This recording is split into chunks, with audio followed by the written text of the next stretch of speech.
कि माँ क्या होया? मच्छी का कांटा सुबह हाथ फाड़ दिया। तो कितना जगह फाड़ करके जलता।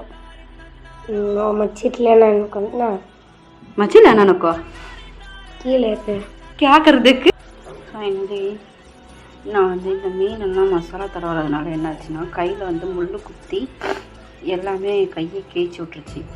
ஸோ அதை நான் பார்த்துக்கிட்டு இருந்தேன். என் பையன் வந்து ஏம்மா என்னாச்சு அப்படின்னு கேட்டார். இல்லைடா தம்பி, கையெல்லாம் வந்து மீன் முள் கிழிச்சி வச்சுருக்கு அப்படின்றேன். இனிமேல் மீனே வாங்காதம்மா நீ அப்படின்றாரு. ஏன்னு கேட்டேன். அப்படி ஒன்றும் கையை கிழிச்சி கையிலேருந்து ரத்தம் வந்து அது சமைச்சு கொடுக்க வேண்டாமா, எனக்கு மீனே வேணாம் அப்படின்றான். இல்லை அவன் வந்து என் கை கிழிக்குதுன்ட்டு 2 தடவை சொன்னதுனால அவன் மீன் சாப்பிட்றதே அவாய்ட் பண்ணிட்டான். பட் இன்றைக்கி இதில் வந்து முள் நிறையா இருக்குது. அது வந்து என் கையை பயங்கரமாக கிழிச்சிருச்சு. அதுக்கு சொல்கிறேன் இனிமேல் மீனே வீட்டில் வாங்கக்கூடாது அப்படின்றாரு. சரி, எவ்வளோ பாசக்கார பையன் பார்த்தீங்களா என் பையன். ஸோ உங்கள் வீட்டில் இந்த மாதிரி பாசக்கார பசங்க இருக்காங்களான்னு கமெண்டில் தெரியப்படுத்துங்க.